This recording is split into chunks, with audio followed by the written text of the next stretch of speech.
ابن کثیر میں ہے، ایک شخص بڑا نیک اور سخی تھا۔ اس کا باغ تھا، وہ اللہ تعالیٰ کے حق کو ہمیشہ ادا کرتا تھا۔ اس باغ کی پیداوار میں سے اپنے بال بچوں اور باغ کے خرچ نکال کر باقی پیداوار کو اللہ تعالیٰ کے راستے میں خرچ کر ڈالتا تھا۔ اس لیے اللہ تعالیٰ نے اس کے مال میں بڑی برکت دے رکھی تھی۔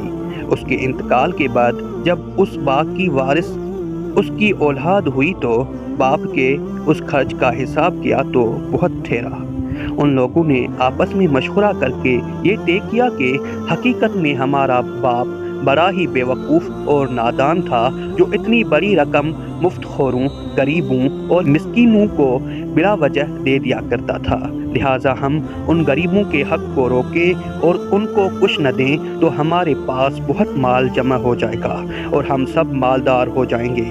جب یہ مشورے کر چکے اور باغ کے پھل پک گئے اور کھیتی تیار ہو گئی تو رات ہی کو ان لوگوں نے قسمیں کھائیں کہ صبح ہونے سے پہلے پہلے رات کے وقت چلو اور رات کو پھل توڑ لاؤ تاکہ کسی کو خبر نہ ہونے پائے۔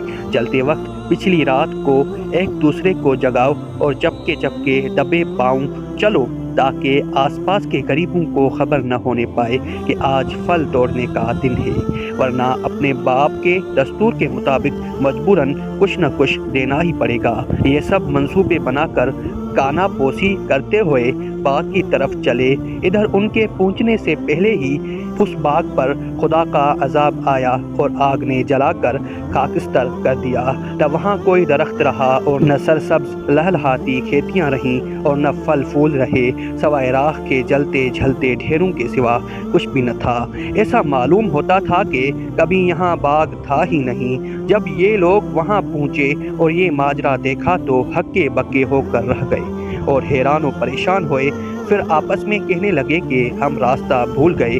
پھر نشانات وغیرہ دیکھ کر سمجھ گئے اور کہنے لگے کہ ہماری بدنیتی اور بخیلی کے سبب یہ برباد کن اور برے نتائج نکلے ہیں۔ اپنی غلطی کا اعتراف کرتے ہیں اور ایک دوسرے کو ملامت کرتے ہیں۔